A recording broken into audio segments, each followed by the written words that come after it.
ওনার বাড়ি বাগেরহাট জেলার মোল্লাহাট থানার উদয়পুর ইউনিয়নের উত্তরকান্দি গ্রামে। 125 নম্বর এপিসোডে ওনার আরো একটি ঘটনা আমরা প্রচার করেছিলাম। আজকে যে ঘটনাটি আপনাদের সামনে উপস্থাপন করব, এই ঘটনাটি খুলনার 13 খাদার একটি বিলকে কেন্দ্র করে। সেই বিলটির নাম হচ্ছে গুথিয়ার বিল।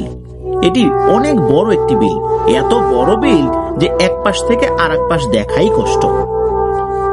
আমাদেরকে জানানো হয়েছে যে দক্ষিণবঙ্গে যত বড় বড় ক্রাইম হয়, এই ক্রাইমের সাথে এই গুথিয়ার বিলের একটা সম্পর্ক রয়েছে, মানে অধিকাংশ ক্রাইমের সাথে, খুন, ডাকাতি, অপহরণ ইত্যাদি।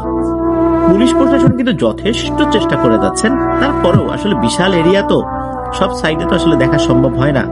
এই জন্য এখানে ক্রাইম চলতেই থাকে।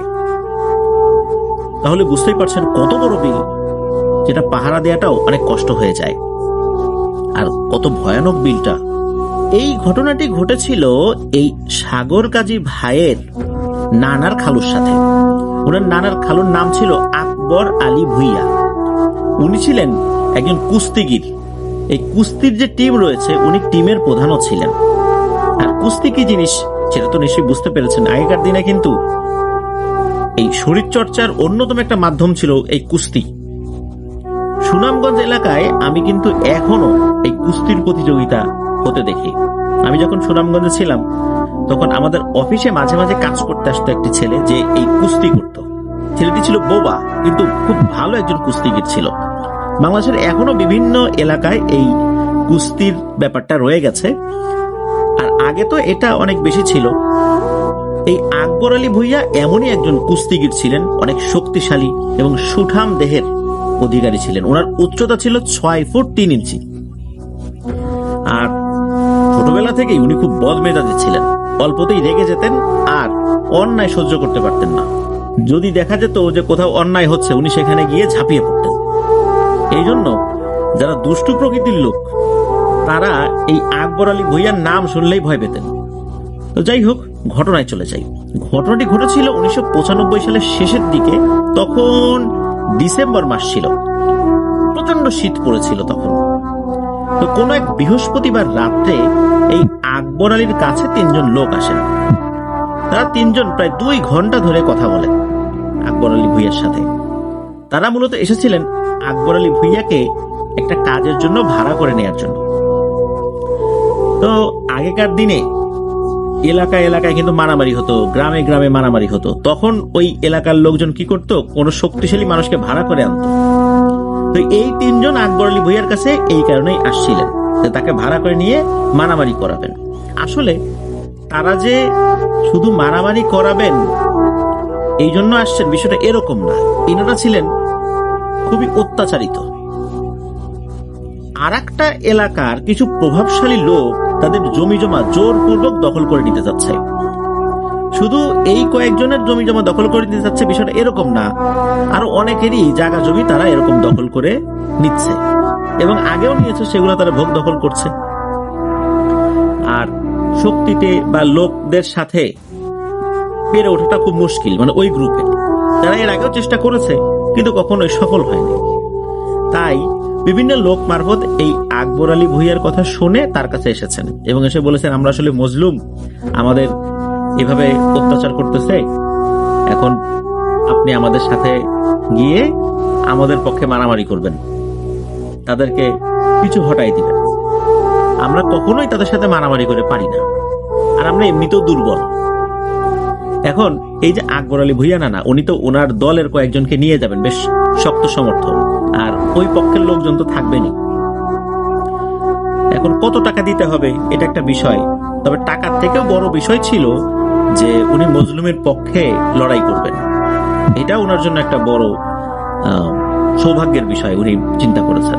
কিন্তু তারপরেও আসলে একটা জায়গায় যাবেন, সেখানে তো অনেক ক্ষয়ক্ষতিও হতে পারে, তাই না? একটা ঝুঁকি নিয়ে যাবেন। ওই পক্ষ থেকে তাকে ওই 1995 সালে 2000 টাকা এবং 2টি ষাঁড় গরু দেওয়ার কথা বলা হয়। এটা কিন্তু ওই সময় প্রেক্ষাপটে বেশ ভালোই একটা সম্মানী আর কি। আর যখনই কোনো এলাকায় পালোয়ান বা কুস্তিগিরদেরকে ভাড়া করে নিয়ে যাওয়া হতো, তখন কিন্তু এরকম টাকাও দিতে হতো ষাঁড় গরু বা গাই গরু এগুলো দিতে হতো। এটা একটা রেওয়াজ ছিল আর কি। তো আকবর আলী ভুইয়া বলছেন আচ্ছা ঠিক আছে আমি যাব। তখন ওই লোকগুলো আকবর আলী ভুইয়াকে 2000 টাকা অ্যাডভান্স দিয়ে যান আর বলেন যে আপনারা যখন ফেরত আসবেন ওখান থেকে তখন আমরা ওই গাই গরু আপনাকে বা ষাঁড় গরু দিয়ে দিব আর কি। তখন আকবর আলী ভুইয়া বলছেন ঠিক আছে, তো শুক্রবার আমি ফজরের নামাজ পড়ে রওনা হব, এরকম বলেছেন। আর জুম্মার পরে গিয়ে দেখি কি করা যায়। তো এরপরে তারা বিদায় নিয়েছেন। তো যে কথা সেই কাজ, আকবর আলী ভুইয়া এবং তিনি আরো 4 জন পালোয়ানকে নিয়ে এই মোট 5 জন রওনা দিয়েছেন ওই এলাকার দিকে। তো ওই গ্রামটা ছিল হচ্ছে ওই গুথিয়ার বিলের ওপারে। তো যাই হোক ওখানে পৌঁছে গেছেন, দেখলেন যে সবাই তাদের জন্য রেডি। মারামারি করার জন্য পূর্ব নির্ধারিত স্থান যেটা ছিল সেখানে একটা সময় গিয়ে তারা পৌঁছেছেন। আর বিরোধী যে গ্রুপটি ছিল তারাও ছিল খুব ভয়ানক মানুষ, কারণ এরা আগে থেকেই এভাবে মানুষের জমি জমা দখল করতে বেশ সিদ্ধহস্ত। আকবর আলী ভুইয়াকে যখনই ওই বিরোধী পক্ষের অনেকে দেখেছেন তখন কিছু লোক পালিয়ে গেছেন যে ওরে আল্লাহ, ওর সাথে লড়াই করে পারা যাবে না, এমন বেধড়ক পিটানি দেবে হাড়গোড় নিয়ে আর ফিরতে পারবো না বাড়িতে। তো কিছু লোক তো পালিয়ে গেছেন। ওই বিরোধী দলে হুজুরের মতো ড্রেস পরা একজন লোক ছিল, কিন্তু এই লোকটা হুজুরের মতো দেখতে হলেও সে মোটেও কোনো হুজুর ছিল না। এই লোকটা ছিল খুবই খারাপ প্রকৃতির একজন মানুষ। কাউকে বান মারা, কালো জাদু করা, এইগুলো করা ছিল তার নিত্যদিনের অভ্যাস। টাকা দিলে সে করতে পারে না এমন কোনো কাজ নাই।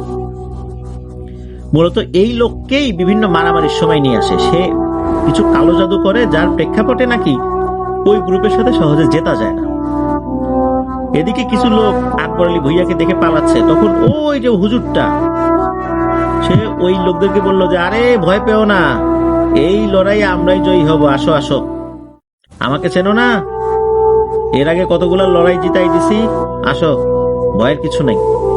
তো এটা বলার পর বিরোধী লোকদের মনে একটু সাহস আসলো যে আসলেই তো তাই, এর আগেও তো অনেকগুলো মারামারি করছি, অপর পাশে অনেক লোক থাকার পর আমরা অল্প লোক মিলেও জিতে গেছি, সুতরাং এবারও জিতবো।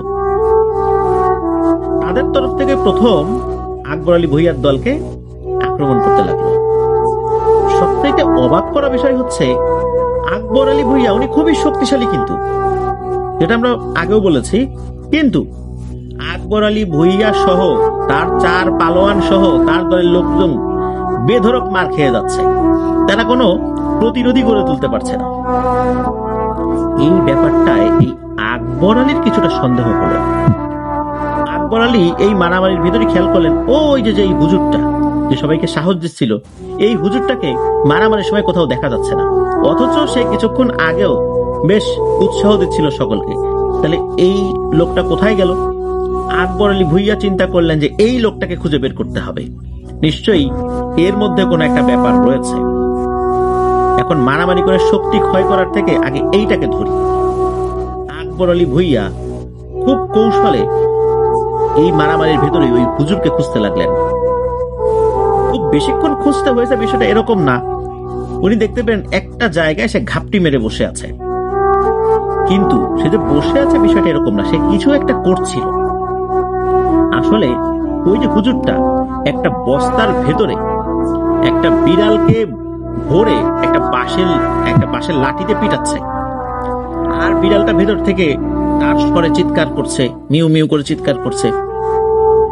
আকবর আলী ভুইয়া ওখানে কাছে গিয়ে বলে ওঠেন যে এই ভণ্ড, তুই মারামারি না করে এখানে একটা অবলা পশুর উপর নির্যাতন করছিস না? ও এই তোর জারি জুরি, আয় এখন আমার কাছে আয়। অবাক করা বিষয় হলো এই হুজুর যেন আকবর আলী কোনো কথাই শুনছেন না। তো আকবর আলী ভুইয়া ছিলেন খুবই বদমেজাজি, উনি দৌড়ে গিয়ে ওই হুজুরকে কোলে তুলে নিয়ে 2-3টা আছাড় মারেন, এবং ওই যে লাঠিটা দিয়ে বস্তার ভেতরে থাকা বিড়ালকে পিটাচ্ছিল ওই লাঠিটা দিয়ে হুজুরকে মন মতো কিছুক্ষণ পিটালেন, আর তার পিঠের উপরও বেশ ভালোই আঘাত করলেন। মারের যন্ত্রণা সহ্য করতে না পেরে হুজুর একটা সময় অজ্ঞান হয়ে গেলেন। অবাক করা ব্যাপার হলো যে এই হুজুর অজ্ঞান হওয়ার সাথে সাথে ওই দলের সবাই দৌড়ে পালালো। মারামারি এক পর্যায়ে শেষ হলো। আকবর আলী ভুইয়ার দল জিতে গেল।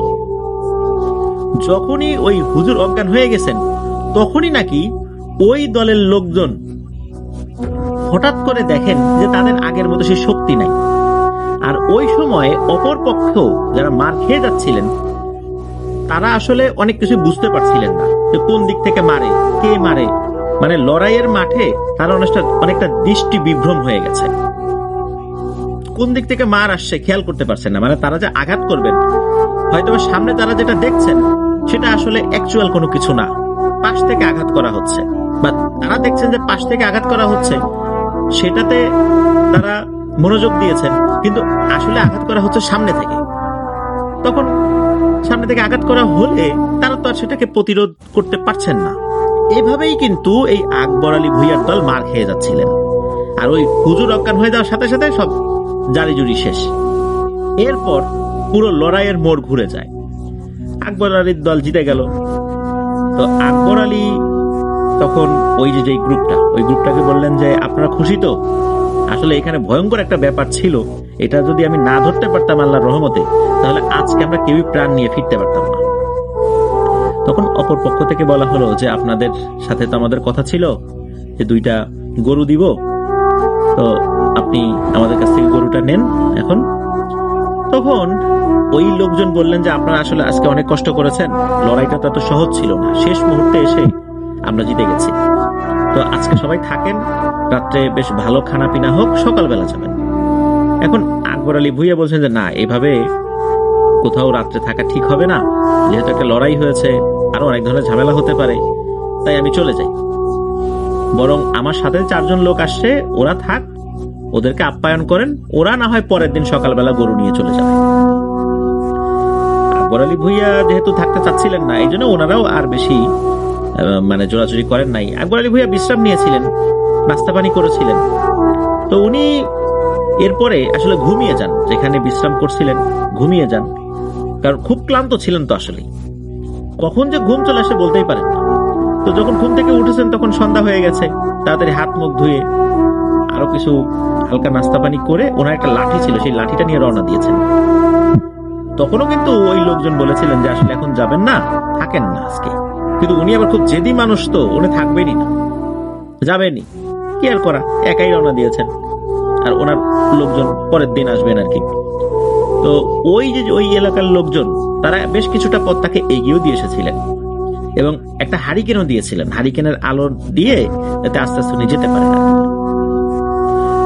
আকবর আলী উনি বীরের কাছে আসতে আসতে বেশ রাতই হয়ে গিয়েছিল। ঘাটে গিয়ে দেখেন কোনো মাঝি নেই, কারণ হলো ওই দিন এলাকায় মারামারি হওয়ার কারণে সবাই ভীত সন্ত্রস্ত ছিল, আর অধিকাংশ মানুষ এই লড়াইয়ে সামিল হওয়ার কারণে সবাই ক্লান্ত ছিল, তাই হয়তোবা কোনো মাঝিকে এখন দেখা যাচ্ছে না। এখন আকবর আলী তো ফেরত যাওয়ার লোক না, উনি তো তার বাড়িতে যাবেনই, সে যেভাবেই হোক যাবেন। উনি বিলের কাছে বসে থাকেন অনেকক্ষণ, 2 ঘন্টা 2.5 ঘন্টা হয়ে যায়, কোনো মাঝি আসে না। হঠাৎ করে এই আকবর আলী দেখতে পান বিলের কোন ঘেঁষে একটি ছোট নৌকা আসছে। মনে হচ্ছে একজন মধ্যবয়স্ক লোক এই নৌকাটা বেয়ে আসেন। নৌকাটা কিন্তু একদম ছোট, 2 জনের উপরে লোক উঠাই যায় না। আকবর আলী উনি সাথে সাথে দাঁড়িয়ে যান, হারিকেনের আলোতে ওই মধ্যবয়স্ক লোকের চেহারাটা একটু দেখার চেষ্টা করেন। যখনই ওই হারিকেনটা কি করেছেন, একটু এগিয়ে দিয়ে ওই লোকের চেহারাটা, মানে তার মুখের দিকে এগিয়ে দিয়ে লোকের চেহারাটা একটু দেখার চেষ্টা করেছেন। তার চিন্তা ছিল যে এই লোকটা তার পরিচিত কেউ কিনা, কিন্তু অবাক কাণ্ড, মনে হলো কোনো অদৃশ্য শক্তি আকবর আলীর হাতে খুব জোরে একটা বাড়ি মারল, আর সাথে সাথে হারিকেনটি পানির মধ্যে পড়ে গেল। তখন আকবর আলী ভুইয়া কিছু বলার আগেই ওই মাঝি বলে উঠলো, বাবা এই জায়গাটা ভালো না, তাড়াতাড়ি নৌকায় ওঠো। আকবর আলী চিন্তা করেছেন হয়তোবা তাকে ফলো করতে করতে যারা মার খেয়েছে আজকে এদের কেউ আবার চলে আসলো কিনা। উনি তাড়াতাড়ি নৌকায় উঠে পড়লেন, কোনো সাত পাঁচ না ভেবেই। মাঝি নৌকা চালাতে লাগলো। বিলের মাঝ বরাবর আসার পর ওই মধ্যবয়স্ক লোকটি আকবর আলীকে বলল, আকবর, অনেক শক্তি তোর, তাই না? কোনো কিছুরই তো পরোয়া করিস না, যে কোনো যুদ্ধেই তুই জিতে যাস। ভালো ভালো, খুব ভালো রে, খুবই ভালো। হঠাৎ করে তুই তুকারি এই ধরনের কথা শুনে আকবর আলী একটু অবাকই হন। তখন আকবর আলী বলেন যে মুরব্বী, আপনি কিভাবে জানেন যে আমি এই ধরনের লোক? আপনার সাথে তাকে কখনো দেখা হয়েছে বলে আমার মনে হয় না। তখন ওই মধ্যবয়স্ক লোকটি বলে ওঠে, তোমাকে চেনে না এমন লোক তো আসলে 13 খাদা এলাকায় নাই। তখন আকবর আলী বলেন, ও আচ্ছা, ঠিক আছে, বুঝতে পারছি কিভাবে আপনি আমাকে চেনেন। পুরো বিলের ভিতরে আকবর আলী আর ওই মাঝি ছাড়া অন্য কোথাও কোনো আলো দেখা যাচ্ছে না। সাধারণত নৌকা চললে নৌকাতে হারিকেন থাকে বা কুপি থাকে, বা কারো হাতে যদি লাইট থাকে লাইটটা মাঝে মাঝে জ্বালায়, বোঝা যায় যে ওখানে কেউ আছে, কিন্তু না, কেউ নাই, কোনো আলোই নাই পুরো বিলের মধ্যে। যেই বিল পার হতে আকবর আলী লাগবে 20 মিনিট, মনে হচ্ছে অনেকক্ষণ হয়ে গেছে, তাও এই বিলের কোনো কুল কিনারা দেখা যাচ্ছে না। খুব যে একটা অন্ধকার ছিল তাও না, ওদিন পূর্ণিমা না থাকলেও চাঁদের আলো ছিল, মোটামুটি দেখা যাচ্ছিল আর কি। ওই নৌকাটি ছিল অনেক ছোট, নৌকার এক মাথায় মাঝি ছিল আর এক মাথায় ছিল আকবর আলী। আকবর আলী তো বদমেজাজি স্বভাব, উনি বলে উঠছেন, এই মুরব্বী, আপনি একটু জোরে চালান না, আর যদি এত কষ্ট হয় আপনার চালাতে তাহলে বইটাটা আমাকে দেন, আমি চালাই। তখন মুরব্বী বলে উঠলেন, ওরে আকবর, সব কাজ সবাই পারে না। এই কথা শোনার পর আকবর আলী তো রেগে গেলেন, বললেন, ছোটবেলা থেকে আমি নৌকা চালাই, আর আমারে বলেন যে সব কাজ সবাই পারে না? না, দেন দেন, বৈঠাটা দেন। তখন ওই মাঝি বৈঠাটা আকবর আলীর হাতে তুলে দেন। অবাক করা বিষয় হচ্ছে, বৈঠাটা দেওয়ার সময় কেন যেন তার মনে হচ্ছিল ওই মাঝির হাতটা অনেক লম্বা, কিন্তু আকবর আলী তো উনি নৌকা চালাবেনি, ওইদিকে আসলে অতটা খেয়াল করেন নাই, একবার ওনার মনে যে হয় নাই তা কিন্তু না। তো উনি বৈঠা দিয়ে পানিতে আঘাত করে নৌকা পাইতে লাগলেন, মানে নৌকা চালানো শুরু করলেন আর কি। কিন্তু সবচেয়ে অবাক করা বিষয় হচ্ছে, এই নৌকাটা 1 ইঞ্চিও সরল না। একদিক থেকে চালাচ্ছেন, কিন্তু মনে হচ্ছে যে 1 ইঞ্চিও নৌকা নড়ে না। উনি ওনার শরীরের সমস্ত শক্তি দিয়ে নৌকা বেয়ে নিয়ে যাওয়ার চেষ্টা করছেন, কিন্তু না, নৌকা ওখানেই রয়েছে। আকবর আলীর শরীর দিয়ে দরদর করে ঘাম বেরিয়ে যাচ্ছে, তখন কিন্তু খুব ঠান্ডা, ঘাম বেরিয়ে যাচ্ছে, তবু নৌকা ওখান থেকে নড়ে না। মনে হচ্ছে নৌকা ওখানে ফ্রিজ হয়ে গেছে, মনে হচ্ছে পানি ফ্রিজ হয়ে গেছে, পানি বরফ হয়ে গেছে, ওর মধ্যে নৌকা আটকে গেছে, এমনটা মনে হচ্ছে। তখন আকবর আলী কোন একটা বিপদের আভাস পান। উনি বুঝতে পারেন যে উনি একটা বিশাল বিপদে পড়ে গেছেন, এমনটা হওয়ার কথা না। ওই সময় ওই মধ্যবয়স্ক লোকটা আবার কথা বলে উঠল, বলল, আরে আকবর, তোকে তো আমি আগেই বলছিলাম সব কাজ সবাই পারে না। তুই কি ভাবছিলি তুই আমার হুকুম ছাড়া নৌকা চালাবি? দে, বৈঠাটা আমার কাছে দে। এই কথাটা বলার সময় ওই মধ্যবয়স্ক লোকের ভয়েসটা একটু অন্যরকম লাগলো। মধ্যবয়স্ক লোকটা বলল, আকবর, দে, বৈঠা দে। এটা বলে মধ্যবয়স্ক লোক তার হাত আকবর আলীর দিকে বাড়িয়ে দিল। ভয়ঙ্কর ব্যাপার হচ্ছে, ওই মাঝির হাতটা পুরোপুরি আকবর আলীর মুখের কাছে চলে এলো। তার মানে হাতটা কত বড়! আকবর আলী ছিলেন খুবই সাহসী এবং শক্তিশালী, তবুও তার শরীর দিয়ে এখন ভয়ে ঘাম ঝরা শুরু হয়ে গেল। একটু আগে তো নৌকা চালাতে না পেরে ঘাম ঝরছিল, এবার ভয়ে ঘাম ঝরা শুরু হয়েছে। আকবর আলী ভয়ে ভয়ে বলল, আমি চিনতে পারছি তুই কে। তখন ওই মাঝি ভয়ঙ্কর সুরে হাসতে লাগলো এবং বলল, আকবর, এতই যখন বুঝিস তাহলে খালি খালি আমার শরীরে আঘাত করলি কেন?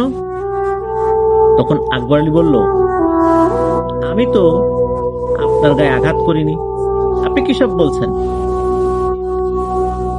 আকবর আলী কিন্তু ভয় পাচ্ছেন, তারপরও এইভাবে কথা বলছেন। তখন ওই অবয়বটি নৌকার উপর দাঁড়িয়ে গেল। আকবর আলী চাঁদের হালকা আলোতে দেখেন ওই মধ্যবয়স্ক লোকটা সারা শরীরে শুধু লোম আর লোম, আর মুখের দিকে তাকালে এমন ভয়ঙ্কর একটা দৃশ্য দেখেন যে চেহারাটা এত ভয়ঙ্কর যে কোনো স্বাভাবিক মানুষ এই ভয়ঙ্কর চেহারা দেখলে সইতে পারবে না। আকবর আলী তো খুব সাহসী ছিলেন, উনি তখনও এটার সাথে কথা বলে যাওয়ার চেষ্টা করছিলেন, মানে এটাকে একটু ব্যস্ত রাখার চেষ্টা করছিলেন। আকবর আলী বললেন, আমি কিছু বুঝছি না, আমি আপনাকে কিভাবে আঘাত করলাম? আমাকে একটু বলবেন যে আমি আপনাকে কখন আঘাত করছি? তখন ওই অবয়বটা বলে উঠল, তুই যে হুজুরকে পিটিয়েছিলি বাঁশের লাঠি দিয়ে, আমি হচ্ছি সেই হুজুরের পালিত জিন। তুই মূলত তখন আমাকেই আঘাত করেছিলি। তুই যখন আমাকে পিটিয়ে নিজেকে অনেক বীর পুরুষ মনে করেছিলি, আসলে তুই এতটা বীর পুরুষ না, এখন যা বুঝলাম। আকবর রে, আমি তোকে এখন এমন ভাবে মারবো, পুরো মানব জাতি, বিশেষ করে তোর এলাকার যারা আছে অন্তত, তারা সারা জীবন মনে রাখবে তোর করুণ পরিণতির কথা। আকবর আলী কিন্তু ভয়ে একদম শেষ হয়ে যাচ্ছেন, কিন্তু তারপরও ওই অবাবটার সাথে কথা বলার চেষ্টা করছিলেন যে কোনোভাবে একটু বুঝিয়ে শুনিয়ে কিছু করা যায় কিনা। আকবর আলী বলেন, আমি তো না বুঝেই মারছি, আমি কি বুঝলে তোকে মারতাম? তখন ওই অবাবটি বলে ওঠে, আসলেই তো সাহস দেখে অবাক হই, তুই এতক্ষণে আমাকে কত সম্মান করছিলি, আপনি করে বলছিলি। যখনই আমি বললাম আমি জিন, আর তখনই তুই আমার সাথে তুই তুকারি শুরু করে দিলি। তোর তো খুব সাহস রে, কিন্তু এটাই তোর সাহসের শেষ পরিচয়, মনে রাখিস। এখন বল, খুব ভালো করে বল, তোর লাশের টুকরোগুলো কি তোর বাসায় পৌঁছে দেবো, নাকি এই বিলের মাঝ বরাবর গেড়ে রাখবো? এই কথা শোনার পর আকবর আলী আসলে ভয়ের চূড়ান্ত সীমানায় পৌঁছে যান। কারণ হলো, আকবর আলী খুব ভালোভাবেই জানতেন যে চতুর্দিকে পানি, আর বিলের ঠিক কোন জায়গায় আছেন উনি বুঝতেও পারছেন না। এইখানে আসলে এইটার সাথে কোনোভাবেই উনি পারবেন না। যদি একবার পানির মধ্যে নিয়ে যেতে পারে এই অবয়বটা, তাহলে ওনার মৃত্যু নিশ্চিত। আর নৌকাটাও ছোট, অত বড়ও না, কোনোভাবেই এই নৌকায় ধস্তাধস্তি করে বেশিক্ষণ টিকে থাকা যাবে না। একবার গড়ান দিলেই পানির মধ্যে পড়ে যাবে। এদিকে আকবর আলী তো ভয়ের কণ্ঠে, ভয়ের তো কণ্ঠে বলে দেওয়ার চেষ্টা করছিলেন আর কি, যতটুকু পারছিলেন, যে আমার ভুল হয়েছে, ক্ষমা করেন, আমি আপনাকে চিনলে তো কোনোভাবেই এরকমটা করতাম না। আমি তো একটা দুষ্টু লোককে আঘাত করছিলাম, যে অহেতুক একটা জুলুমকারীর পক্ষ নিয়ে অন্যদেরকে সে হারানোর চেষ্টা করছিল। আমি তো এই জন্য করছি এটা। আর আমাকে মারবেন না, বাড়িতে আমার ছোট ছোট বাচ্চা আছে। এই কথা বলার সাথে সাথে ওই অবাবটা বলে ওঠে যে, বাচ্চাদের কথা বললি, আমারও বাড়িতে বাচ্চা আছে, কিন্তু মনে রাখিস, আমরা কিন্তু সব সইতে পারি, কিন্তু অপমান সইতে পারি না। তুই আমার গায়ে হাত দিয়ে অপমান করছিস, কিন্তু আমি তো বদলা নেবই। যেহেতু বাচ্চার কথা বলছিস, আমার মনে দয়া হয়েছে, যা, তোকে আমি জানে মারবো না। তখন আকবর আলী বুঝতে পারেন যে জানে না মারলেও মায়ের ওনাকে খাইতেই হবে। এরপর উনি কথা বলা বন্ধ করে আয়াতুল কুরসি পড়তে থাকেন। আর এরই মধ্যে ওই অবয়বটার আকার অনেক বড় হয়ে যায়। ওই অবয়বটা কিন্তু আকবর আলীর থেকেও বেশ চালাক ছিল। যখন আকবর আলী উনি আয়াতুল কুরসি পাঠ করছিলেন, তখন এই অবয়বটা কি করেছে, ওই যে নৌকার বৈঠাটা কি করেছে, বৈঠার যেই একটা হাতল থাকে, ওই হাতলটা আকবর আলীর মুখের মধ্যে ঢুকে গেছে, যাতে করে আকবর আলী আয়াতুল কুরসি পাঠ করতে না পারে। এদিকে আয়াতুল কুরসি তো উনি পাঠ করতে পারছিলেন না। আসলে এরপর কি হয়েছে উনি ঠিক ভালো করে আসলে বলতেও পারেন না। শুধু এতটুকু জানেন, ওনার শরীরে অনেকবার আঘাত করা হয়েছে, উনি তো বেহুশ হয়ে গিয়েছিলেন। সকালবেলা এই যে আকবর আলীর ওই 4 পালোয়ান যখন গরু নিয়ে বাসায় যাচ্ছিলেন আর কি, তখন আকবর আলীকে ওই পথেই বেহুশ অবস্থায় পান। তারা ওই সময় গরু নিয়ে বাসায় না গিয়ে দ্রুত যেই বাড়ি থেকে তারা রওনা দিয়েছিলেন, রাত্রে ছিলেন আর কি, ওই বাড়িতে আকবর আলীকে নিয়ে যান। আসলে গ্রামে তো আধুনিক চিকিৎসা ব্যবস্থা ছিল না, প্রাকৃতিক উপায়ে তারা যে ট্রিটমেন্টটা করার দরকার সেটা করে দিয়েছিলেন। 2 দিন ওখানেই ছিলেন। এরপর আকবর আলীকে নিজের বাড়িতে পৌঁছে দেওয়া হয়। 8 মাস টানা 8 মাস উনি কোনো কথা বলতে পারেন নাই। 8 মাস পর উনি যখন কথা বলতে পেরেছিলেন, এরপর এই ঘটনাটা উনি বর্ণনা করেছিলেন। ইশারা ইঙ্গিতে বলেছিলেন, ইশারা ইঙ্গিতে তো খুব ভালো বোঝা যায় না। মূলত ওই যে বৈঠার একটা অংশ ওনার মুখের মধ্যে ঢুকিয়ে দেওয়া হয়েছিল, এতে করে ওনার গলায় মারাত্মক আঘাত লাগে। মূলত এটার কারণেই উনি কথা বলতে পারতেন না।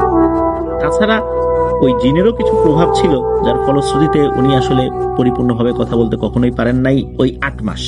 8 মাস পর আলহামদুলিল্লাহ আল্লাহর রহমতে স্বাভাবিক হয়।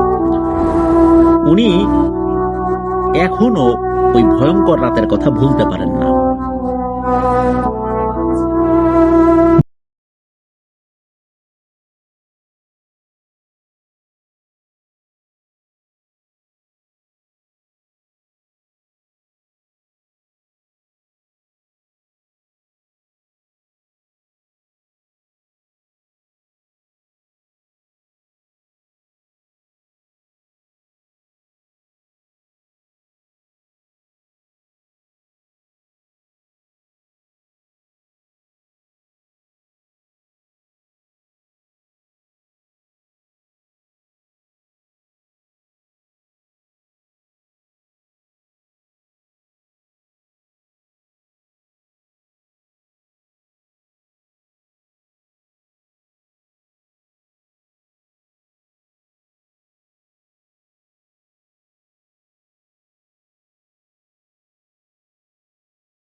আমাদের থার্সডে নাইটের আরো একটি নতুন এপিসোড নিয়ে হাজির হব।